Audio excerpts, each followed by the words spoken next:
আচ্ছা, এবারে স্ক্রিনটা দেখা যাচ্ছে মনে হয়। তাই তো দেখা যাচ্ছে না? জি, জি। আচ্ছা, হ্যাঁ স্যার, দেখা যাচ্ছে। আচ্ছা, আচ্ছা। সাউন্ড কি ঠিক আছে? স্যার, সাউন্ড কি দেখতে পাচ্ছি না, দেখতে পাচ্ছি না স্যার স্যার। ঠিক আছে। ওকে, ওকে, সাউন্ড ঠিক আছে, দেখা যাচ্ছে, সব ঠিক আছে। আচ্ছা। তো স্যার, আমি দেখা যাচ্ছে না, দেখা যাচ্ছে না। দেখা যাচ্ছে না, এটা তাহলে আপনার ডিভাইসের প্রবলেম মনে হয়। বাকিরা তো বলছেন যে দেখা যাচ্ছে স্ক্রিনটা আরকি। হ্যাঁ, ওনার আচ্ছা, আর আচ্ছা দেখা না গেলেও সমস্যা নেই। এটা রেকর্ড হচ্ছে তো। রেকর্ডে আমরা ক্লাস শেষে আজকেই সম্ভব হলে দিয়ে দিব। না হলে আগামীকালকে। আর দেখা যাচ্ছে নাই। আচ্ছা। আচ্ছা, এখন আমরা ১ম থেকে দেখাই সফটওয়্যারটিতে কিভাবে ঢুকতে হয় সেটি দিয়ে দেখাচ্ছি একদম শুরু থেকে। আ আমি ল্যাপটপে দেখাচ্ছি। এটা মোবাইলে ল্যাপটপে একই রকম অলমোস্ট। এখানে Google Chrome ব্রাউজারটি আমি ওপেন করেছি। এখানে অ্যাড্রেস বারে লিখতে হবে সফটওয়্যারটির যে অ্যাড্রেস এটি। অ্যাড্রেসটা হচ্ছে homeosoftbd.com। আমি লিখছি homeosoftbd.com, HOMEOSOFTBD.com। লেখার পর এন্টার করতে হবে। এন্টার করলে এরকম একটি ইন্টারফেস আসবে, একটি পেজ আসবে সফটওয়্যারটির। এখান থেকে এবারে লগইন যে বাটনটি দেখা যাচ্ছে, এই লগইন বাটনে টাচ করতে হবে। এই যে ডান পাশে। এখানে টাচ করতে হবে। করার পর আর মোবাইলের ক্ষেত্রে এখানে মেনু লেখা থাকবে। মেনুতে টাচ করলে এই মেনু বারটা আসবে। আচ্ছা, এবারে এই ইউজার আইডি এবং পাসওয়ার্ড দিয়ে লগইন করতে হবে। তো ইউজার আইডিটা লিখতে হবে এখানে এবং এখানে পাসওয়ার্ড। আমি লিখছি পাসওয়ার্ড। লিখলাম। লেখার পরে এইবারে এই লগইন বাটনে টাচ করতে হবে। তাহলে আমরা এই সফটওয়্যারটিতে অ্যাক্সেস পাবো। আমি এখানে লগইন করেছি সফটওয়্যারটিতে। এবারে লগইন পেজটি দেখতে পাচ্ছি। আজকে আমরা যে কেসটি নিয়ে আলোচনার উদাহরণ হিসেবে দেখাচ্ছি, এটি একটি আমারই কেস। উদাহরণ হিসেবে ঠিক না, এটা একটা আমাদের এই মোটামুটি চিকিৎসা চলছে এই কেসটিতে। কিভাবে এই রুগীলিপি নিয়ে তো ৩-৪টা ক্লাসে কথা বলা হয়েছে। আজকে আমরা ওদিকে আর সময় দেব না। আমরা এখানে যে হলুদ মার্ক করা হয়েছে, এই রুগীর এই ২৫-২৩ বছর বয়সী রুগিনী, এনার লক্ষণগুলো নিয়ে আমরা রুগীলিপি থেকে এই হলুদ দাগ যেগুলো দেওয়া, এগুলো হচ্ছে ইম্পর্টেন্ট। এগুলো আমরা মূল্যায়ন করেছি আরকি। মূল্যায়ন বিষয়ে আলোচনা হয়েছে এর আগে। কেউ যদি না দেখে থাকেন তাহলে পুরানো ভিডিওগুলো দেখলে এই মূল্যায়ন বিষয়ক কথাগুলো ওখান থেকে শোনা যাবে। তো যাই হোক, এখানে যেহেতু মূল্যায়নটা হয়ে গেছে, আমরা এখান থেকে কিভাবে নিয়ে কেস টেকিং থেকে নিয়ে প্রেসক্রিপশন তৈরি করতে পারি সেই বিষয়টি আজকে মূলত দেখাবো।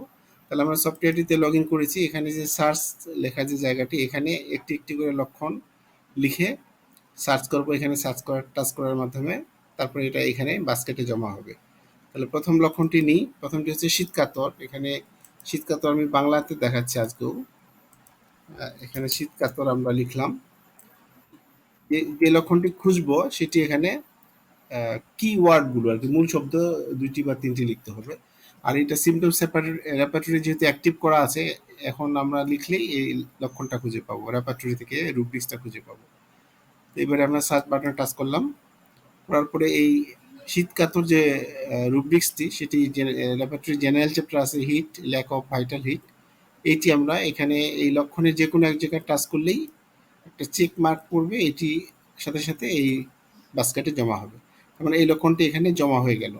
এবার আমরা শীতকাতর এটা মুছে ফেললাম। পরের লক্ষণটা নেব। পরের লক্ষণটা কি? সহজে কান্না করার প্রবণতা। তাহলে এখান থেকে আমরা ২টা বা ৩টা শব্দ নিব আর কি। সবগুলো রুগী যেভাবে বলবে সেভাবে লেখার দরকার নেই। সেভাবে লিখলে আমরা খুঁজে নাও পেতে পারি। তাহলে এখানে কি যে কান্না কান্না করার প্রবণতা। এটা মূল ৩টা শব্দ লিখলাম। লিখে এবারে সার্চ বাটনে টাচ করব। করার পর দেখতে পাচ্ছি এখানে অনেকগুলো ১৭টি এই রিলেটেড লক্ষণ বা রুব্রিক্স দেখতে পাচ্ছি আমরা। তা এখন আমরা যদি এটার মেইন রুব্রিক্সটা নিই, প্রধান রুব্রিক্সটা, তাহলে এখানে মেইন কথাটি ইংলিশে লিখতে হবে আমাদেরকে। এই মেইন শব্দটি ইংরেজিতে লিখতে হবে, অথবা এই কিবোর্ডে লেখা আছে, এই যে কিবোর্ড, এখানে টাচ করে এই মেইন, এখানে টাচ করলে কিন্তু লেখাটা এখানে চলে যাবে। এবারে সার্চে যাব। তাহলে আমরা পেয়ে গেলাম মেইন শব্দটি, যে মাইন্ড চ্যাপ্টার আছে উইপিং বা ক্রাইং ইজিলি, আর একটা হচ্ছে মাইন্ড উইপিং টিয়ারফুল মুড টেন্ডেন্সি। মানে এটা সহজে কাঁদার প্রবণতাটা এই রোগীর মধ্যে ছিল, এটা আমরা নিলাম দ্বিতীয় নম্বরটি। আচ্ছা, এবারে আরেকটি লক্ষণ নেব। তাহলে তৃতীয় লক্ষণটি ধুলাবালিতে বৃদ্ধি, তার যে প্রবলেমগুলো ছিল হাঁচি, নাক দিয়ে পানি পড়ে, এগুলো ধুলাবালিতে বৃদ্ধি হয়, ডাস্ট অ্যালার্জি আর কি। তাহলে এখানে লিখবো ধুলাবালিতে বৃদ্ধি, লিখে এখানে সার্চ দিলাম। দিয়ে এখানে এই জেনারেল চ্যাপ্টার আছে, এটা নিয়ে নিলাম। নেওয়ার বিষয়টা একই রকম, এটা সময় যাবে, আমি এই জন্য বেশি বিস্তারিত বলছি না। ঘাম বেশি, তাহলে এখানে লিখি ঘাম বেশি। ঘাম বেশি নিয়ে এটাও প্রধান লক্ষণটি নিব আমরা। প্রধান, এবার দ্বিতীয়টি নিব আর কি। প্রধানের অনেকগুলো যদি থাকে মেইন লেখার পরে, তাহলে মেইন টুটি নিব, মেইন টু লেখাটা নিব, তাহলে এইটি পেয়ে যাব। এইটি পেয়ে গেলাম। পার্সপিরেশন চ্যাপ্টার আছে প্রফিউজের ঘাম বেশি, এটা আমরা নিলাম। তারপরে নিজের শরীর নিয়ে খুব টেনশন করে, এটা আমরা সিম্পলি এইভাবে লিখি, নিজের শরীর নিয়ে টেনশন করে, বা খালি টেনশন শব্দটি পর্যন্ত লিখলাম। এখানে এটি মাইন্ড চ্যাপ্টার আছে anxiety health about own health once, এই লক্ষণটি আমরা নিয়ে নিলাম। আচ্ছা, এরপরে লবণ পছন্দ, গোসলে অনীহা এবং সাইকোটিকের প্রাধান্য, এই তিনটা লক্ষণ বাকি আছে, এটা আমরা নিই। তার একটা হচ্ছে গোসলে অনীহা বা গোসল করতে চায় না, এটা আমরা নিয়ে নিলাম। জেনারেল চ্যাপ্টার আছে ব্যাথিং, অ্যাভারশন টু ব্যাথিং, এটা নিলাম। একটা হচ্ছে লবণ পছন্দ, এখানে লবণ পছন্দ নিলাম। লবণ পছন্দ একটু মেইনটি নিলাম, অনেকগুলো লক্ষণ আছে, এখান থেকে মেইনটি নিয়ে এটা জেনারেল চ্যাপ্টার আছে food and drinks, salt desire, এটা নিলাম। এরপরে সাইকোটিকের তার প্রাধান্য চলছে আর কি, তাহলে এখানে আমরা সাইকোটিক মায়াজম কথাটা এটি আমরা লিখলাম, সাইকোটিক মায়াজম নিয়ে এটি আমরা নিয়ে নিলাম। তাহলে এখন মোট ৮টি লক্ষণ এখানে জমা আছে।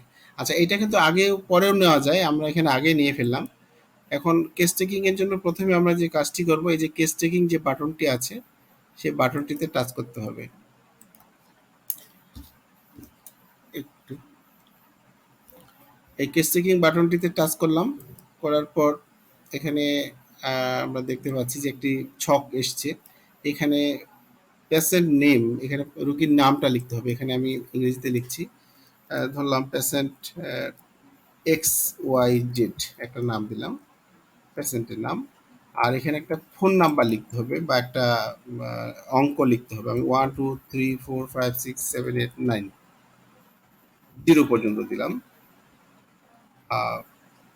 000 পর্যন্ত দিলাম। এটা মনে রাখতে হবে, তাহলে এইটা দিয়ে আমরা সহজে খুঁজে পাবো পরবর্তীতে, এই জন্য এটা মনে রাখতে হবে আর কি।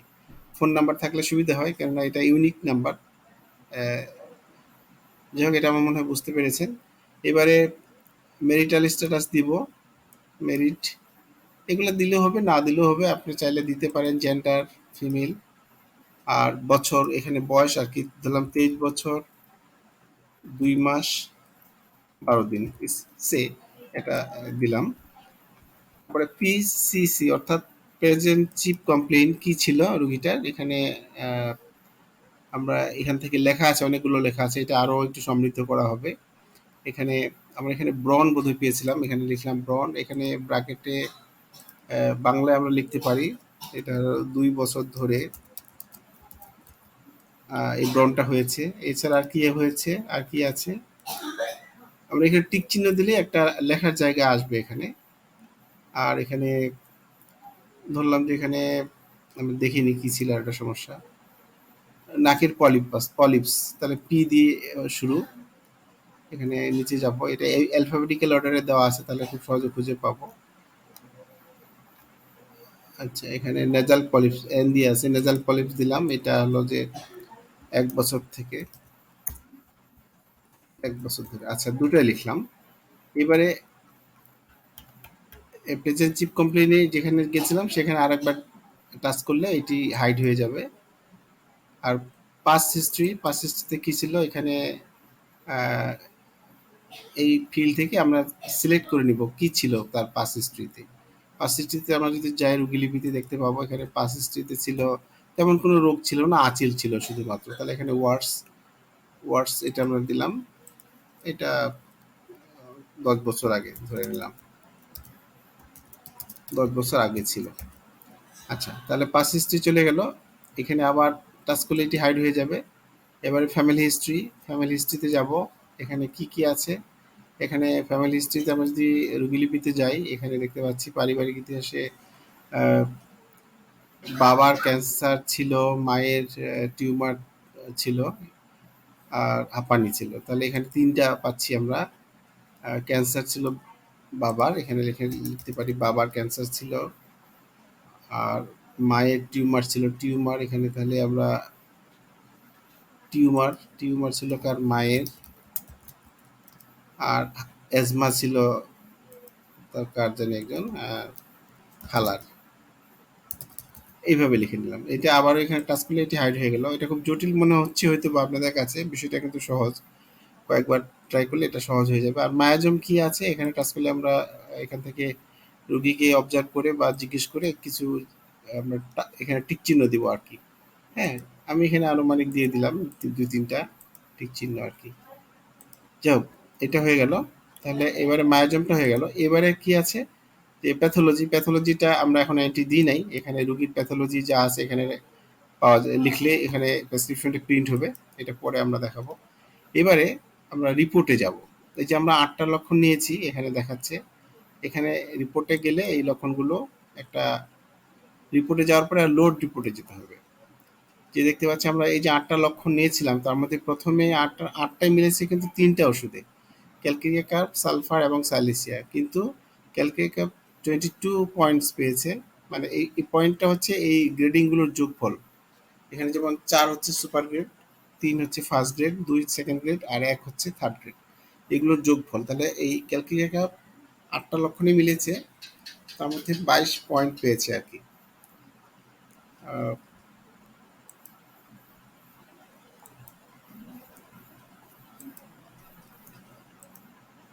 এখানে পয়েন্ট পেয়েছে হলো কোন জায়গায় ছিলাম, জি 22 পয়েন্টস পেয়ে প্রথমে আছে। আর সালফার 18 পয়েন্ট পেয়েছে, সেকেন্ডে আছে।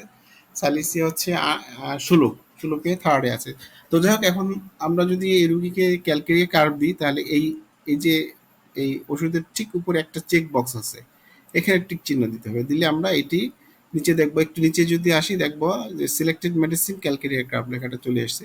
এখানে আমরা ডোজটা লিখবো। ধরে নিলাম যে এখানে আপনি 1 এম দিবেন, সে 1 এম দিলেন, দিয়ে এখানে ব্র্যাকেটে লিখে দিলাম যে 7 ডোজেস।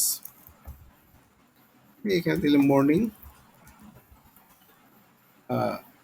MT stomach.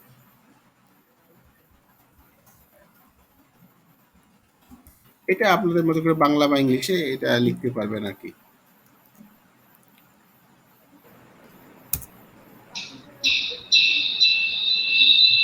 এরপরে আমার মনে হয় কার্ডটা যেন অন করা আছে, একটু দেখবেন। এটা মিউট করবেন প্লিজ। মঈনুদ্দিন, আপনি এটা অফ করেন প্লিজ। ডক্টর মঈনুদ্দিন, একটু অফ করেন প্লিজ।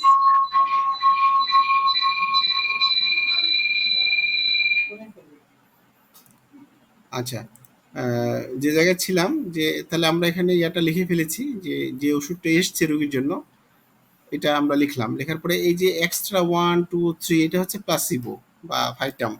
ধরে নিলাম যে এখানে আপনি এসএল দিলেন, স্যাকল্যাক যেটা আর কি, এখানে একটা মাত্রা দিয়ে দিলেন 200। ধরলাম যে দিনে, এখানে বাংলাতে লিখে দিলাম যে দিনে 3 বার। এরকম করে 2 বা 3 এরকম 3টা পর্যন্ত আমরা ওষুধ লিখতে পারবো, প্লাসিবো বা যে কোনো অন্য কিছু লিখতে পারি।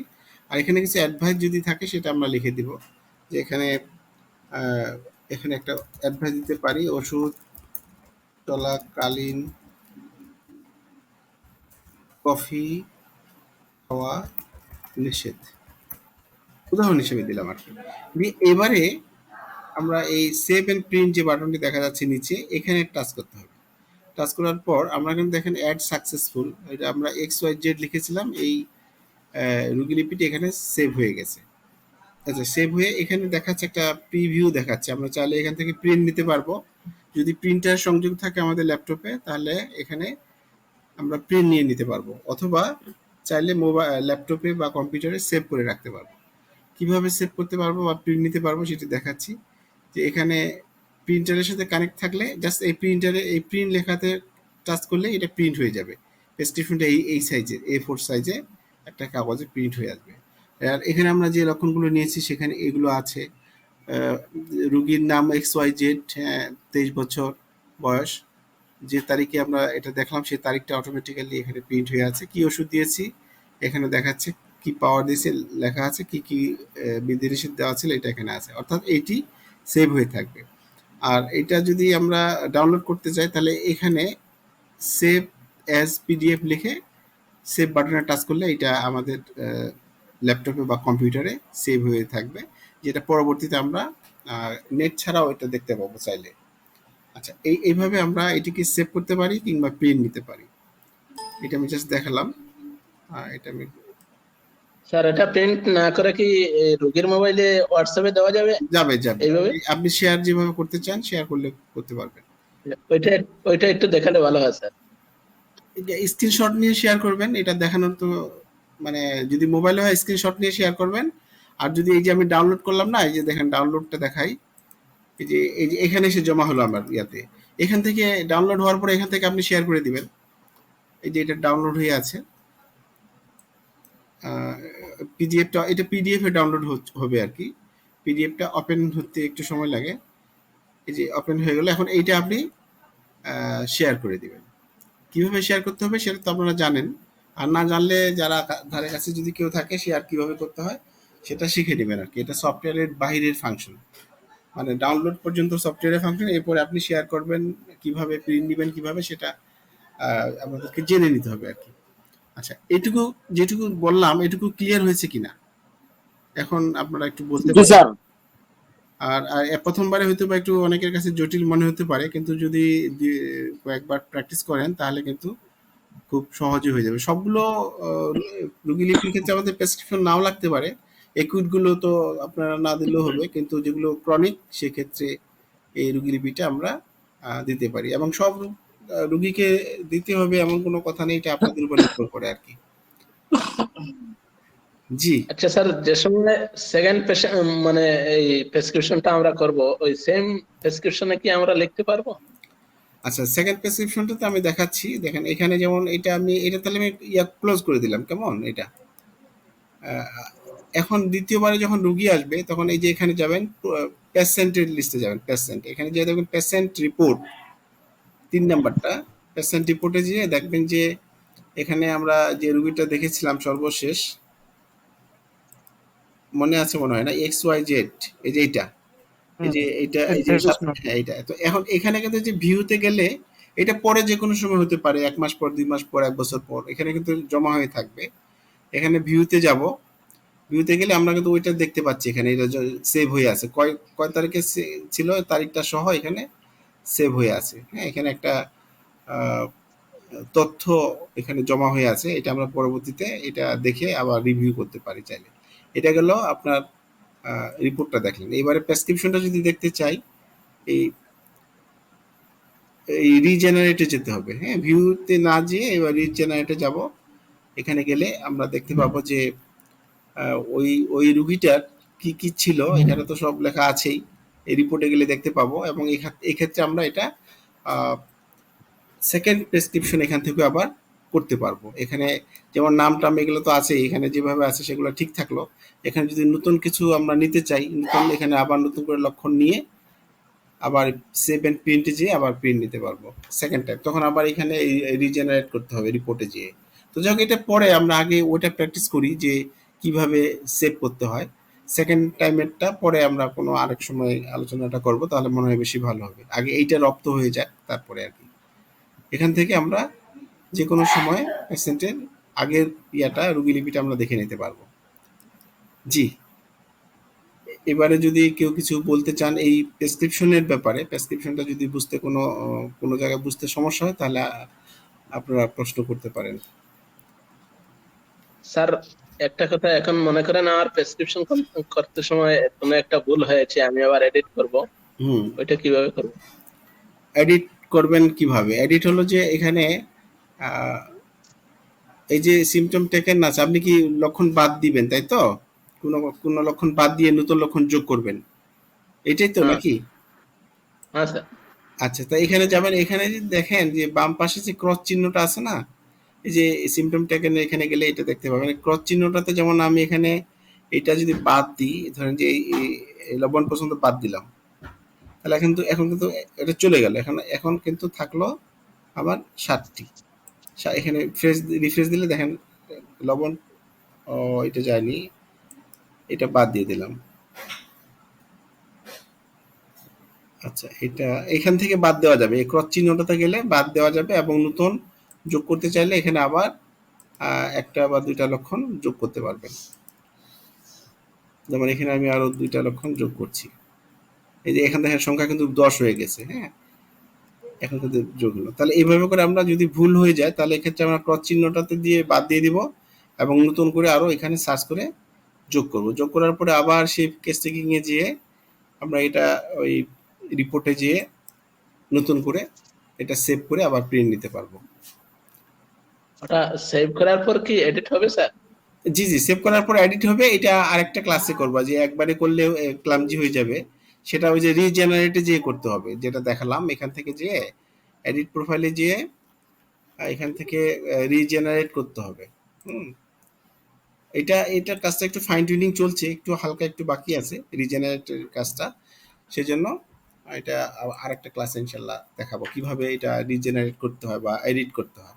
এই যে এখানে যেয়ে, ঠিক আছে? স্যার জি বলেন। বলছি স্যার যে সর্বোচ্চ আমরা রুব্রিক কটা নিতে পারি আর সর্বনিম্ন? সর্বনিম্ন এটা আপনার উপর নির্ভর করবে। আমরা যেটা জানি যে অর্গাননে বা হোমিওপ্যাথি নিয়ম নীতি অনুযায়ী রোগীলিপি থেকে সব লক্ষণ নিব না, শুধুমাত্র যেগুলো ইম্পর্টেন্ট লক্ষণ অর্গাননে যেভাবে বলা আছে বা ফিলোসফিতে সেগুলো নিব। সেক্ষেত্রে দেখা যাচ্ছে যে কোনো কোনো রোগীর ক্ষেত্রে 5টা 7টার মধ্যেই হয়ে যায়। হ্যাঁ, আর এই সফটওয়্যারের ক্যাপাসিটি আনলিমিটেড, আপনি 100 200 যত খুশি নিতে পারবেন।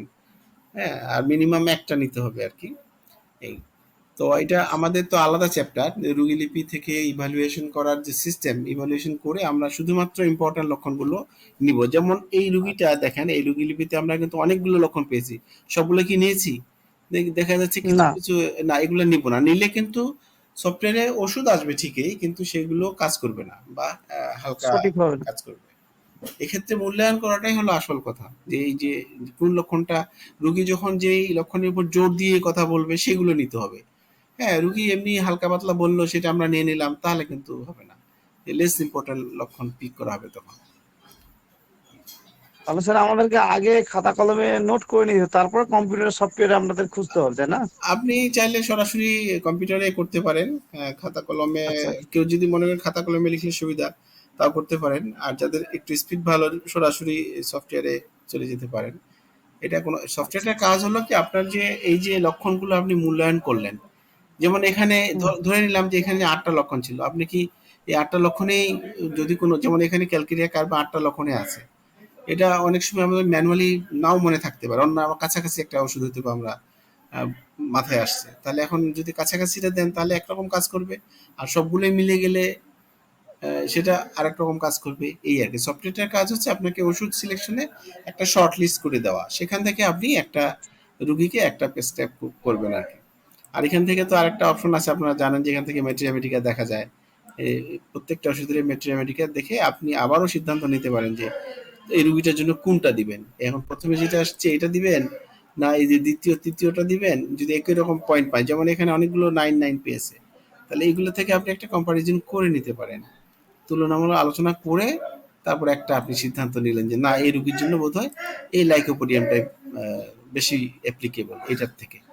হ্যাঁ, মানে এইভাবে আপনারা এটা ম্যাথমেটিক্যাল দেখে একটা সিদ্ধান্তে আসতে পারেন আর কি। হ্যাঁ, তো জি। বোঝা গেছে বোধহয়, না আর কেউ বলবেন? এই যেটুকু নিয়ে আলোচনা করলাম সেটুকুর উপরে কোনো আলোচনা আছে? জি স্যার, এটার পাওয়ার স্যার 1 M দেওয়া হয়েছে স্যার। এটা স্যার পাওয়ারটা কিভাবে স্যার কিসের ভিত্তিতে দিলেন স্যার? জি ভাই, বুঝতে পারিনি, আরেকবার বলবেন? স্যার এই যে আপনার ক্যালকুলিয়া কার্ভের পাওয়ার দিয়েছেন 1 M। পাওয়ার হ্যাঁ, পাওয়ারটা যে 1 M, এটা কিসের ভিত্তিতে? হ্যাঁ স্যার। পাওয়ারের ব্যাপারে তো আপনারা জানেন যে পাওয়ার ডিপেন্ডস আপনার রোগীর ভাইটাল ফোর্সের উপর নির্ভর করবে, রোগের যে প্যাথোলজি নিয়ে এসছে প্যাথোলজির গভীরতার উপর নির্ভর করবে। যদি খুব দীর্ঘদিনের হয়, পুরাতন হয়, মানে ক্রনিক কেস হয়, তাহলে আপনার হাই পাওয়ারে যেতে হবে যদি তার ভাইটাল ফোর্স ভালো হয়। এটা তো এই সফটওয়্যারটা বলে দিতে পারবে না, কারণ এটা তো ডাক্তার নির্ধারণ করবে রুগীকে দেখে, রুগীর সবগুলো বিষয় অবজার্ভ করে দেন ডিসাইড করবে যে হাই পটেন্সি দিবে না লো পটেন্সি দিবে নাকি 50 মিলিসিমেল দিবে না সেন্টিসিমেল দিবে, এটা ডাক্তারের ইয়ার উপর নির্ভর করবে। এটা এই সফটওয়্যারের আলোচনার বাইরে আর কি। এখানে যদিও বরিক, আপনারা জানেন বরিক কিছু কিছু ক্ষেত্রে পাওয়ারের কথা বলেছেন, একটা রেঞ্জ দিয়েছেন এত থেকে এত, কিন্তু ওই রোগীর জন্য কোনটা অ্যাপ্লিকেবল সেটা তো ডাক্তারকে বুঝতে হবে। যেমন এখানে দেখেন 6 ট্রাইটুরেশনের কথা বলেছেন বরিক, তারপর 13 এন্ড হায়ার পটেন্সি, এটা ইটস ডিপেন্ডস, বুঝছেন? এটা আসলে এইভাবে বলে দিয়ে হবে না, এটা রোগীর উপর নির্ভর করবে, রোগীর সিচুয়েশনের উপর নির্ভর করবে। জি জি জি স্যার, আসসালামু আলাইকুম রহমতুল্লাহ। ওয়ালাইকুম আসসালাম ওয়া রাহমাতুল্লাহি ওয়া বারাকাতুহু। জি ভাই বলেন। স্যার আমরা তো ওই যে মেডিকেল গাইডের মধ্যে পড়ছি লক্ষণ মূল্যায়নের ব্যাপারে। হ্যাঁ পরের রোগ যেগুলা দেখা দেয় এই লক্ষণগুলা নাকি আগে মূল্যায়ন করতে হয়, আর আগের রোগ গুলা পরে মূল্যায়ন করে, মানে আনার ক্ষেত্রে আর কি। যে শুনেন, তাহলে কি আমরা লক্ষণ মূল্যায়ন করবো? লক্ষণ মূল্যায়নের ক্ষেত্রে অর্গাননে যেটা বলা আছে এবং ক্যান্টের ফিলোসফিতে, হ্যাঁ এই দুটো হচ্ছে আমাদের বেসিক। এখানে যেমন দেখেন অর্গাননের 153 নম্বর সূত্রে বলা আছে যে যেগুলো পিকুলিয়ার লক্ষণ, আনকমন, এগুলোর দাম সবচেয়ে বেশি। তারপরে হচ্ছে জি কেস টেকিং এর ক্ষেত্রে 84 থেকে 104 নম্বর অনুচ্ছেদে বলা আছে কেস টেকিং কিভাবে করবেন। আবার 210 থেকে 230 পর্যন্ত মন সংক্রান্ত লক্ষণগুলো দাম বেশি, এখানে বলা আছে এইভাবে নিতে হবে। তারপর সার্বদৈহিক যে লক্ষণ, পিপাসা, ঘাম, ক্ষুধা, এগুলোর দাম বেশি। মডালিটি, রাজবৃদ্ধি, এগুলোর দাম বেশি। এখন হচ্ছে যে অর্গাননে যেটা বলা আছে বা ফিলোসফিতে, এখানে এইভাবে আমাদেরকে মূল্যায়নটা করতে হবে। মূল্যায়নটা তো আসলে ওপেন থাকলে, এখন এক একজন ডাক্তার এক এক রকম করে করবেন, এটাই স্বাভাবিক। তবে আমাদের অর্গাননকে ফলো করা উচিত। দেখলাম যে এই যে মানে পরে যে সমস্ত রোগগুলা দেখা দিছে, মানে বর্তমানে আছে, এগুলার আগে যে মূল্যায়ন করে, আর যেগুলা পাসিং বা এগুলা দেখলাম যে পরে মূল্যায়ন করে আর কি, এটা দেখলাম আর কি। আগে পরের তো বিষয় না ভাই, আপনি রুগীলিপি থেকে, এখানে যেমন একটা রুগীলিপি আছে, রুগীলিপি থেকে এখানে অনেকগুলো লেখা থাকবে, 25টা 30টা 40টা পর্যন্ত এরকম লক্ষণ পাইতে পারেন। হ্যাঁ, আপনি জি অবজার্ভ করে কিছু পাইলেন, রুগী কিছু নিজে থেকে বললো, আপনি কিছু প্রশ্ন করে পেলেন, রুগীর যে জি অ্যাটেন্ডেন্স উনি কিছু তথ্য দিলেন। এখন কিন্তু আপনি কি সবগুলো নেবেন? আগে আর পরে তো কিছু না, এর মধ্যে থেকে যেগুলো অর্গাননে যেটা বলা আছে যে লক্ষণগুলোর দাম বেশি, সেগুলো আমরা আন্ডারলাইন করব এবং রুগী যেটাকে জোর দিয়ে বলবে যে লক্ষণটা, হ্যাঁ জি যেমন বলছি যে লবণ খান, হ্যাঁ খাই, আপনি কি নিয়ে নিবেন এটা? না, এটা নেবেন না। যদি বলে হ্যাঁ লবণ ছাড়া আমি খেতে পারি না, তাহলে আপনি নেবেন। অর্থাৎ রুগীর যে ডেলিভারি, রুগী যেভাবে বলবে, তার টোন, তার ল্যাঙ্গুয়েজ, বডি ল্যাঙ্গুয়েজ, এইটা দেখে আপনাকে বুঝতে হবে কোন লক্ষণটার মূল্য বেশি। জি জি বুঝছি এগুলো, জি এটা একটা আলাদা পার্ট, এটা কিন্তু আপনি সফটওয়্যারের বাইরের পার্ট। আপনি সফটওয়্যারে লক্ষণ মূল্যায়ন করাগুলো দিবেন, সফটওয়্যার আপনাকে বলে দিবে যে এই লক্ষণগুলোর বিবেচনায় এই ওষুধ এই রোগীর জন্য প্রযোজ্য। তার থেকে আপনি একটা ম্যাথমেটিকের সাথে কম্পেয়ার করে একটা ওষুধ সিলেকশন করে দিলেন। সিম্পলি এটা। সফটওয়্যার কিন্তু ডাক্তার না, সফটওয়্যারটা শুধু হেল্প করবে ডাক্তারকে ওষুধ নির্বাচনের জন্য। আমরা যদি পুরোপুরি ডিপেন্ডেন্ট হয়ে যাই, সফটওয়্যার যা দিবে সেই ওষুধ দিব, তাহলে কিন্তু হবে না। আপনি যদি লক্ষণ কম মূল্যমান মূল্য যেগুলো লেস ইম্পর্টেন্ট, সেগুলো যদি আপনি কি আগে নেন বা ওষুধ নির্বাচনের বিবেচনায় নেন, তাহলে তো আপনার ওষুধ আসবে, সেটা ভুল হবে। কেমন? আপনার লক্ষণের মূল্যায়নটা আমাদের ভালো করে জানতে হবে, প্রথম কথা। তারপরে আপনার পটেন্সি, ডোজ, এগুলো আপনাদেরকে জানতে হবে। জি ধন্যবাদ ভাই প্রশ্ন করার জন্য। আর কেউ প্রশ্ন করবেন? বোঝা গেছে কি আমি যেটা দেখালাম আজকে? কোন জায়গায় হ্যালো, জি স্যার, বুঝতে পারছি স্যার। জি জি বলেন। আসসালামু আলাইকুম। ওয়ালাইকুম আসসালাম ওয়া রাহমাতুল্লাহি ওয়া বারাকাতুহু। ও আমি কথা বলতে চাই যে আমি রুগীলিপি যেটা করছি আমরা এটাকে সেভ করে কিভাবে, আমি সেভ করাটা বুঝতে পারি না। বুঝতে পারেন নাই? ওটা তো না। আপনি বোধহয় পরে আসছেন কি নাকি আগে ছিলেন?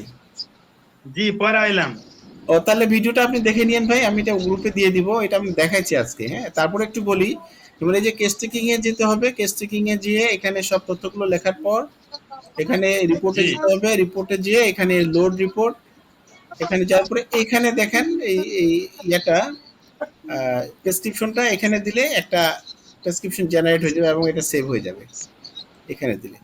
এটা অটোমেটিক সেভ হয়ে যাবে। অটোমেটিক সেভ হয়ে যাবে, জি। ওই সেভ বাটনে টাচ করলে সেভ হবে এবং এখান থেকে চাইলে আপনারা প্রিন্টও নিতে পারবেন এবং সেভও করতে পারবেন। এই ও, আচ্ছা আচ্ছা, আর আর কিছু? আপাতত এটাই। জি স্যার। আচ্ছা আচ্ছা, আমাদের পার্টিসিপেন্ট সংখ্যা আস্তে আস্তে কমে যাচ্ছে কেন জানি। 45 জন, আগে তো 50 জনের মতো হতো। ভালো লাগছে না মনে হয়। আসলে না, এটা এই ট্রেনিং বলি বা যেটাই বলি, এটা কিন্তু একটা আলাদা দক্ষতা, যে দক্ষতাটা আমার নেই, সেই জন্য সম্ভবত অনেকেই এটাতে কন্টিনিউ করছে না আর কি।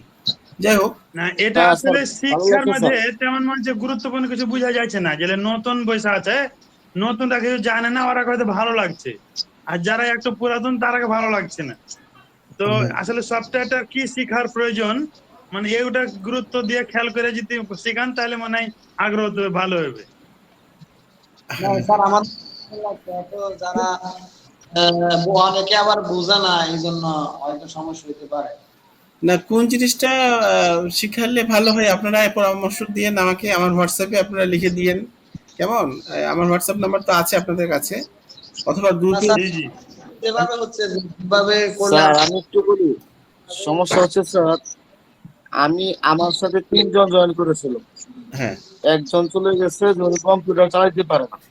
আচ্ছা এরকম অনেকেই আছে ওরা কম্পিউটার জানে না, যার কারণে কিছু কিছু লেট দিচ্ছে, এরকম হতে পারে। আচ্ছা আচ্ছা, ঠিক আর আছে। মোবাইলের স্ক্রিনটা ছোট, তো ওইটা বুঝাও যাচ্ছে না, মানে দেখা গেল ছোট ছোট। আহ, আচ্ছা ঠিক আছে, এটা এটা কোনো ইয়ে না, যাদের ভালো লাগবে তারা করবে, যাদের লাগবে না তারা করবে না। আচ্ছা, জি স্যার। ডক্টর আর কে সাফিয়া খানম নাকি আপনি হাত তুলেছেন?